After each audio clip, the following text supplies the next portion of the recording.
গাছের পানি পড়ে, তারপরে উপরেও পানি আছে।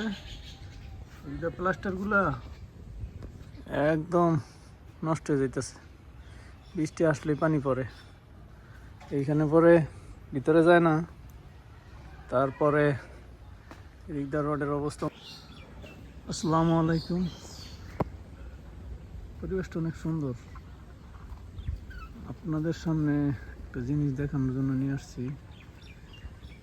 হ্যাঁ, এই যে বাড়ির ছাদ, এটা কিন্তু বেশি দিন হয় নাই, 1 বছর 1.5 বছর হয়েছে আমাদের বাড়ির ছাদের কি অবস্থা দেখেন। জায়গায় জায়গায় পানি আটকে থাকে।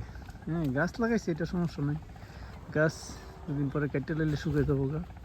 কিন্তু এই যে এখানে পানি জমা থাকে, ওই যে ওইদিকে পানি জমা রয়েছে, শ্যাওলা ধরে গেছে, নতুন রডগুলা রং বেরো নষ্ট হয়ে যেতেছে এই পানির কারণে। এখানে তো প্রচুর পানি, তো দেখেন কি অবস্থা। তারপর এই গাছগুলো ওই দিকটা একটু সমস্যা, বৃষ্টি আসলে পানি জমে থাকে। পাইপ কিন্তু আছে, এই যে এইখানে পানি নামার জন্য পাইপ আছে, ওইদিকে আছে, ওইগুলো অবশ্য ঠিক করা হয় নাই। এটা দিয়ে নামতে পারবো ডাইরেক্ট, সরাসরি পাইপ দিয়ে একবারে নদীর মধ্যে গেছে গা। কিন্তু ওইদিকেও পাইপ আছে, কিন্তু সমস্যাটা হয়েছে প্রথমেই ভুল হয়ে গেছে। তো প্রথমেই এগুলা ঠিক করার দরকার ছিল, কিন্তু ওই সময় ঠিক করা হয় নাই। তো আপনাদের সবাইকে সচেতন করার উদ্দেশ্যে ভিডিওটা করা। যারা বাড়ি করবেন ভাবতেছেন বা করছেন, যেটাই হোক, যারা সামনে করবেন তাদের উদ্দেশ্যে আমার বলা যে এই জিনিসটা অবশ্যই খেয়াল রাখবেন। হ্যাঁ, এটা কিন্তু অনেক ইম্পর্টেন্ট। ছাদ সবাই তো আর 2-3 তলা করতে পারে না, এই যে আমরাই তো করতে পারি না। তো যাদের একতলা বাড়ি এরকম যদি হয়, পানি জায়গা জায়গায় আটকে থাকে, আর আমাদের দেশে তো প্রায় সারা বছরই বৃষ্টি আসে, তো এইভাবে পানি জমা থাকলে কিন্তু ছাদের কন্ডিশন খারাপ হয়ে যাবে, আস্তে আস্তে ড্যামেজ হয়ে যাব। পানি যদি কোনো মতে লিক করে তাহলে তো শেষ, আর রক্ষা নাই, ওই বাড়ি আর থাকার উপযোগী না। তারপরে আমি অনেক ভিডিও দেখছি, হ্যাঁ, এই যে কি ছাদ জানি বলে ওইটারে, জলছাদ করলে নাকি কদিন পরে ফাইটটা উঠা জায়গা, 6 মাস 1 বছর পরে ফাইটটা ওইগুলো আবার চলটা ধরে উঠা জায়গা।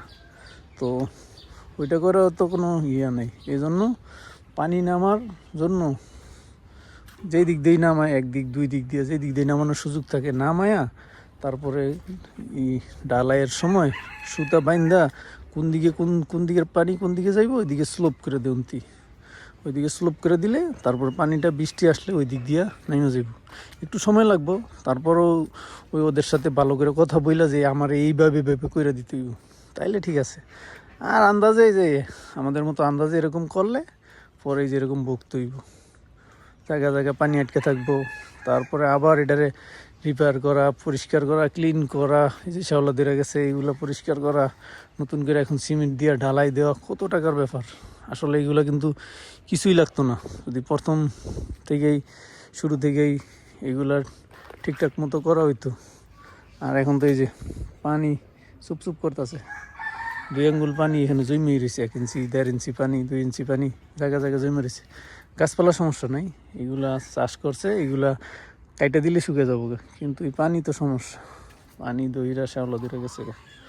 তো যারাই ভবিষ্যতে বাড়ি করবেন চিন্তা ভাবনা আছে, এই জিনিসটা অবশ্যই মাথায় রাখবেন যাতে পানি জায়গায় জায়গায় আটকে না থাকে। হ্যাঁ, পানি নামার জন্য অবশ্যই পাইপ দিবেন, একদিক দিয়া অথবা একাধিক দিক দিয়া পাইপ দিয়ে দেবেন পানি নামার জন্য। এখানেও পানি নামার পাইপ আছে, বাট এদিকে স্লোপ দেয় নাই। আমি বলছিলাম ওই সময়, ওরা এতটা খেয়াল করে নাই, আমিও খেয়াল করিনি। তারপরে ডালাইয়ের সময় বৃষ্টি আসছিল, তো অনেক হিবিজিবি লেগে গেছে, কিছুই হয় নাই। এদিক দিয়ে কিছু আসে, তারপর পর্যাপ্ত পরিমাণে আসে না পানি, জাস্ট খালি এই যে এই কোটের পানিটা মনে হয় এদিকে আসে, আর সব পানি ওইদিকে জায়গা।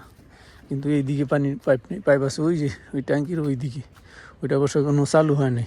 চালু করলে ওইটা দিয়ে কিছু পানি নামবো, এই অবস্থা। তো যারা এই ভবিষ্যতে করবেন এই জিনিসটা অবশ্যই মাথায় রাখবেন। ওকে, গাছের পানি পড়ে, তারপরে উপরেও পানি আছে, এইটা প্লাস্টারগুলা একদম নষ্ট হয়ে যাইতেছে, বৃষ্টি আসলেই পানি পড়ে এইখানে, পরে ভিতরে যায় না। তারপরে এদিকটা রোডের অবস্থা মনে হয় খারাপ হয়ে গেছে, তো তাড়াতাড়ি